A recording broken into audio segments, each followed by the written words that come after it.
ত্রিপুরায় সম্প্রতি ঘটে যাওয়া বন্যায় ক্ষতির সম্মুখীন হয়ে দিশেহারা সাধারণ মানুষ। সরকারিভাবে তাদের দেওয়া হয়নি তেমন কোনো সহায়তা। রাজ্যে বাড়ছে অপরাধের ঘটনা। শনিবার কুমারঘাট সফরে গিয়ে ত্রিপুরা সরকার এবং শাসক দলের প্রতি এভাবেই একের পর এক অভিযোগ আনলেন ত্রিপুরা কংগ্রেস দলের সভাপতি আশিস কুমার সাহা। আগামী 30শে সেপ্টেম্বর রাজ্যে উত্তর ঊনকোটি এবং ধলাই জেলার বিভিন্ন মহকুমায় মহকুমা শাসকের মাধ্যমে রাজ্য সরকারের মুখ্য সচিবের কাছে গণ ডেপুটেশন প্রদানের উদ্যোগ নিয়েছে প্রদেশ কংগ্রেস। এই কর্মসূচি বাস্তবায়িত করতে প্রতিটি মহকুমায় সফরে বেরিয়েছেন প্রদেশ কংগ্রেস সভাপতি আশিস কুমার সাহা। শনিবার তিনি যান কুমারঘাটে। দলীয় অফিসে সভাপতিকে স্বাগত জানান পাবিয়াছড়া ব্লক কংগ্রেস সভাপতি অসিত দেব, প্রদেশ কংগ্রেসের সাধারণ সম্পাদক তরুণ সাহা, প্রদেশ কংগ্রেস সম্পাদক সত্যবান দাস সহ দলীয় নেতাকর্মীরা। কুমারঘাটে নেতাকর্মীদের নিয়ে এদিন প্রস্তুতি বৈঠক করেন প্রদেশ সভাপতি। এদিন দলীয় অফিসে সংবাদ প্রতিনিধিদের মুখোমুখি হন দলের প্রদেশ সভাপতি। তিনি অভিযোগ করেন বিজেপির শাসনে ত্রিপুরায় চরম অবনতি ঘটছে আইন শৃঙ্খলার। রাজ্যে পালা করে বাড়ছে খুন, সন্ত্রাস, ধর্ষণ, চুরি, ডাকাতি সহ বিরোধী দলের কর্মী সহ দলীয় অফিস ভাঙচুরের ঘটনা। অভিযোগ পেয়েও পুলিশ অথর্বের ভূমিকায় বলে অভিযোগ। বিজেপির শাসনে রাজ্যের মানুষ নিরাপত্তাহীনতায় ভুগছে বলে এদিন অভিযোগ করেন আশিস সাহা। মূলত এই জেলা সফরগুলিতে আমাদের সারা রাজ্যে প্রথমত আইন শৃঙ্খলার চূড়ান্ত অবনতি, নারী ধর্ষণ, খুন, চুরি, ডাকাতি, রাহাজানি, বিরোধী দলের দলীয় নেতৃত্ব, কর্মী এবং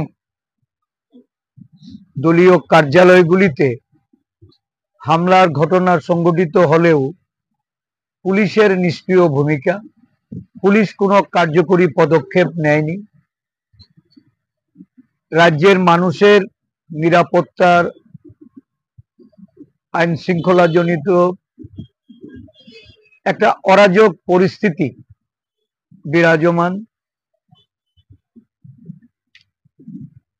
সাম্প্রতিক বন্যায় সারা রাজ্য জুড়ে 20 লক্ষের উপর মানুষ ক্ষতিগ্রস্ত, লক্ষাধিক মানুষ শিবিরবাসী। প্রশাসনিক ব্যর্থতা এই রাজ্যের মানুষ দেখেছে। আবহাওয়া দপ্তরের পক্ষ থেকে যেমন কোনো পূর্বাভাস ছিল না, তাৎক্ষণিক বর্ষায় সারা রাজ্য জুড়ে এই বন্যা কবলিত মানুষের জন্য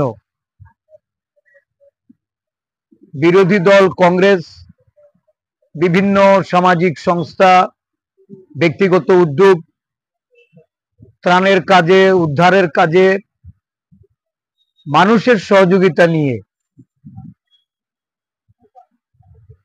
একটা ব্যাপক জনগণ,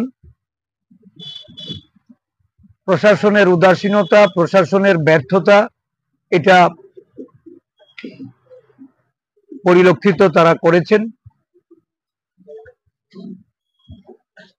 সর্বদলীয় সভা ডেকে মুখ্যমন্ত্রী আমাদের পরামর্শ চেয়েছেন। আমরা প্রস্তাব দিয়েছিলাম যে এই রাজ্যের সর্বকালীন বৃহত্তম যে বন্যা, এই বন্যায় কেন্দ্রীয় সরকার এটাকে জাতীয় বিপর্যয় ঘোষণা দিয়ে অবিলম্বে এই রাজ্যের কৃষক, মৎস্যজীবী, পশুপালক, সবজি ও উদ্যান চাষী, সর্বোপরি শ্রমিক, মেহনতি মানুষ যারা কর্মসংস্থান হারিয়ে বাসস্থানে যারা ক্ষতিগ্রস্ত হয়েছে, যাদের দৈনন্দিন জীবন ধারণ করার ক্ষেত্রে একটা বড় অন্তরায় এই বন্যা কবলিত হওয়ার দরুন, এদের জন্য বিশেষ প্যাকেজ ঘোষণা করা। এটা অত্যন্ত এই রাজ্যের মানুষের দুর্ভাগ্য যে ডাবল ইঞ্জিন সরকারের কথা যারা বলেন, যারা নির্বাচনের পূর্বে ঘটি ছেড়ে কলসি নিয়ে দিল্লিতে যাওয়ার কথা রাজ্যের মানুষকে শুনিয়েছিলেন, আজকে রাজ্যের মানুষ বিপর্যয়ের সম্মুখীন হলেও তাদের জন্য 1 পয়সা কেন্দ্রীয় বরাদ্দ নেই।